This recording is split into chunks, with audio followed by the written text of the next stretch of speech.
ನೋಡ್ರಿ ಇಲ್ಲಿ ಏನಾಗಿದೆ, ಬಟ್ಟೆಗೆ ಹಿಡ್ಕೊಂಡಿದೆ ಹೌದಾ. ಬಲವಂತವಾಗಿ ಏನ್ ಮಾಡ್ತಾ ಇದ್ದೀನಿ ಎಲ್ಲ ನೋಡ್ರಿ. ಯಾಕೆ ಹಿಂಗ್ ಬಟ್ಟೆ ಕಚ್ಕೊಂಡಿದೆ ಬೇರು? ಚಲಾನುವರ್ತನೆ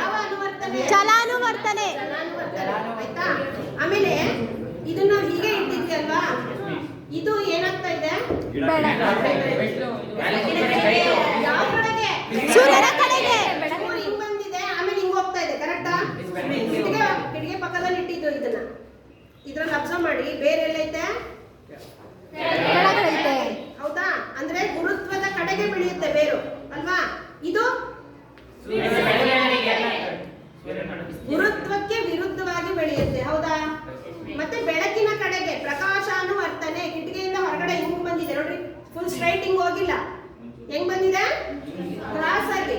ಇನ್ನು ಹಿಂಗೆ ಬಿಟ್ರೆ ಏನಾಗ್ತಾ ಬರುತ್ತೆ ನೋಡ್ರಿ, ಇವೆಲ್ಲ ಆಗ್ಲೇ ಹಿಂಗ್ ಬರ್ತಾ ಇದಾವೆ ಹೌದಾ. ಕಿಟಕಿಯಿಂದ ಹೊರಗೆ ಬಂದು ಹಿಂಗ್ ಬರ್ತದೆ. ಸೊ ಪ್ರಕಾಶಾನುವರ್ತನೆ, ಋಣ ಗುರುತ್ವಾನುವರ್ತನೆ. ಋಣ ಅಂದ್ರೇನು? ಗುರುತ್ವಕ್ಕೆ ವಿರುದ್ಧವಾಗಿ ಬೆಳೆಯೋದು. ಇದು ಧನಾತ್ಮಕ ಗುರುತ್ವಾನುವರ್ತನೆ. ಪೂರ್ಣ ಬೇರೆಲ್ಲಿದೆ? ಬಿಡ್ತೈತೆ, ಬಿಡ್ತಲೇ ಇಲ್ಲ ಅದು. ಚಲಾನುವರ್ತನೆ, ಗುರುತ್ವಾನುವರ್ತನೆ, ಪ್ರಕಾಶಾನುವರ್ತನೆ. ಹೇಳ್ಬೋದಾ?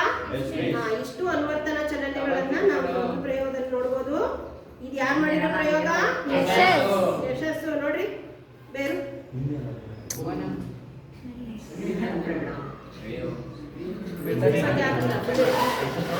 ಹೌದಾ. ನೋಡಿ, ನಾನು ಆಲೂಗಡ್ಡೆ ಇಟ್ಕೊಂಡಿದ್ದೀನಿ, ಬಟ್ಟೆ ಬಿಡ್ತಾನೆ